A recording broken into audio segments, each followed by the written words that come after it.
સદગુરુ મહારાજનો આજનો પ્રસંગ ખીમજીભાઈના બાપુજી જે હીરા બાપા એમના તિથિ નિમિત્તે જે રાખવામાં આવ્યું અને એની અંદર જે મહાપુરુષોને બોલાવી ભજન અને સત્સંગ રાખવામાં આવ્યો છે એ તમામ મહાપુરુષોને લાખ લાખ વંદન. સમયની મર્યાદા છે તો હું મારું વક્તવ્ય રજૂ કરું. સતમંગળે શાન કરી પરખાયું પોતાનું આપ. આ તનના પડદા તૂટી ગયા, મટ્યા ત્રિવિધિના તાપ. વ્યાધિ અને ઉપાધિ એમાંથી મુક્ત કર્યા. જપ તપ તીરથ ક્યાં કરો ગંગા સ્નાન.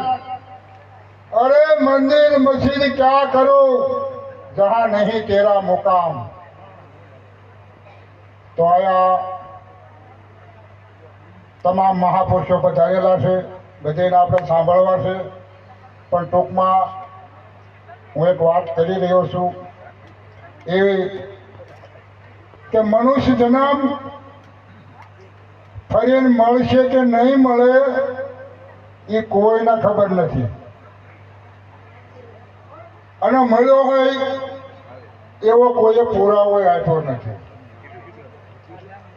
તો આ મનુષ્ય જન્મ સાર્થક કરવો છે. સાર્થક કરવો એટલે બહુ સરસ ભાઈએ વાત કરી. બાપુએ જીવરામ મહારાજે પણ બહુ સરસ વાત કરી. મોહનરામ મહારાજે પણ સરસ આપણને દિશા બતાવી. સાર્થક કરવું એટલે આ ભૌતિક સંપત્તિની અંદર ભેગી કરવી, સંતાનો પેદા કરવા અને મરી જવા માટે નથી. એ કાંઈ સાર્થકતા નથી. તો શું કરવું? મોહનરામ મહારાજે બહુ સરસ વાત કરી, શિક્ષા ઉપર ભાર દેવો. પણ ઘણા આઈએસ અધિકારી, આઈપીએસ અધિકારી એ પણ માંડવા કરે છે અને માતાજીને પગે લાગે છે અને કઈક મોટા મોટા ઓલા કરે છે. નકરા શિક્ષણથી પોતાની પારખ નથી થતી. જેને સદગુરુનું શરણ છેવું છે, જેને હું કોણ છું એની પારખ કરી છે, એ જ અંધશ્રદ્ધામાંથી બહાર નીકળી શકે છે. બીજા કોઈની તાકાત નથી. એ પુરુષ એમ કે આ ગલત છે. ખરેખર પ્રથમ તો સંતોના શરણે આપણે અને આપણા બાળકોને જવાની જરૂર છે. પછી શિક્ષણની વાત છે.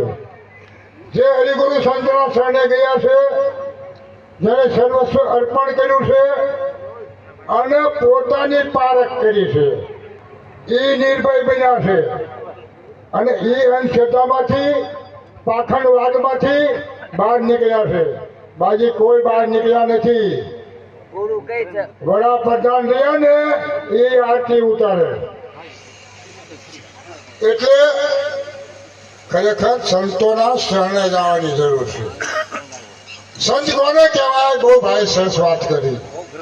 સંત કોને કહેવાય? સતબોધ જગતમાં આવી કહે.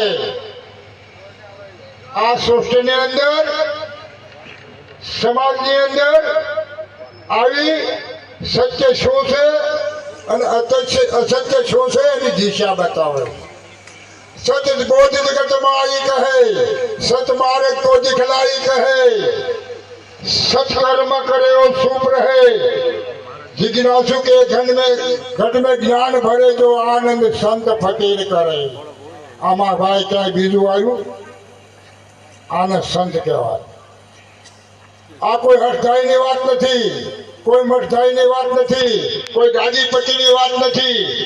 આ વાત છે હરિગુરુ સંતની. આ વાત બહુ સરસ વાત કરી હતી. કેવી વાત કરી કે પૃથ્વીના પગ મૂકવો, અખા ભગતની વાણી છે. પૃથ્વીના પગ મૂકવો, વણ વાટે દેવો. જે ઘરે જાવું છે ને મળ્યા પછી એ ઘર કે જીવતા જોવું. જીવતા જોવું હોય તો કોઈ એવા અનુભવી મહાપુરુષ હોય, જેને જોયું હોય, જેને પારખ્યું હોય, જેને અનુભવ્યું હોય, એવાના શરણે જવાથી આપણને એનો દીદાર થાય છે. ક્યાં છે એ દેવો? बिना तेल दीपक दिल अंदर, तेल वगैरह दिवस. बिना तेल दीपक दिल अंदर, तेज हुआ अपरंपारा. परम पुरुष को तो मैं प्रगट देखा, सदगुरु की ही अणसारा. लगी प्रेम की जड़ी सखीरी, क्यों कर निकसू नहीं बारा.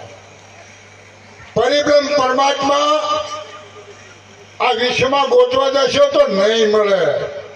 જપ કરવાથી નહીં મળે, તપ કરવાથી નહીં મળે, કિરત કરવાથી નહીં મળે, યોગ સાધના કરવાથી નહીં મળે, ઊંધા માથે લટકવાથી નહીં મળે, આ સંસાર છોડીને વ્યા જવાથી નહીં મળે.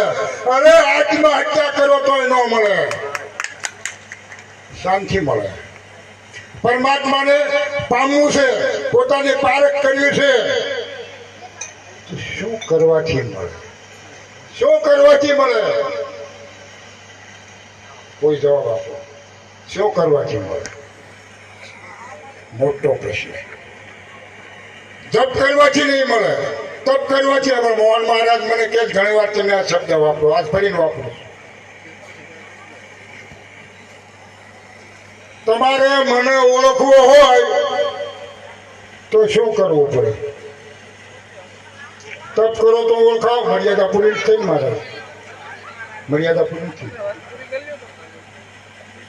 તપ કરો તો ઓળખાવ, જપ કરો તો ઓળખાવ, તીરથ કરો તો ઓળખાવ.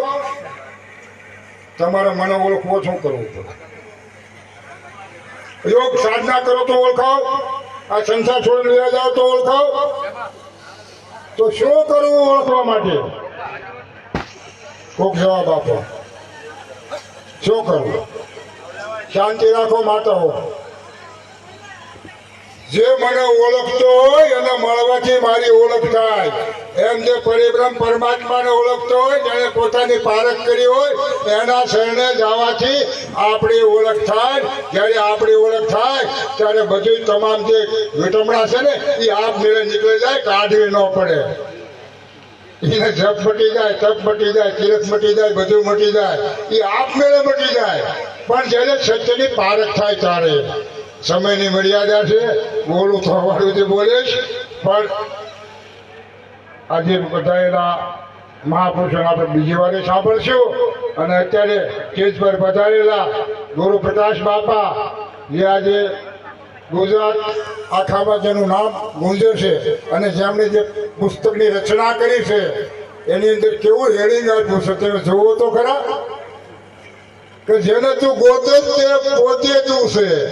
મોહનરામ મહારાજ હમણાં બોલ્યા, આ વિશ્વમાં તારી સિવાય બીજું કોઈ નથી. તું એકવાર તારો દીદાર તો કહી લે. તારી સિવાય કોઈ નથી. પણ એમ સમજાય એવું નથી. જ્યારે પોતાનો દીદાર થાય ને તારે સમજાય. બોલે સદગુરુ મહારાજનો જય.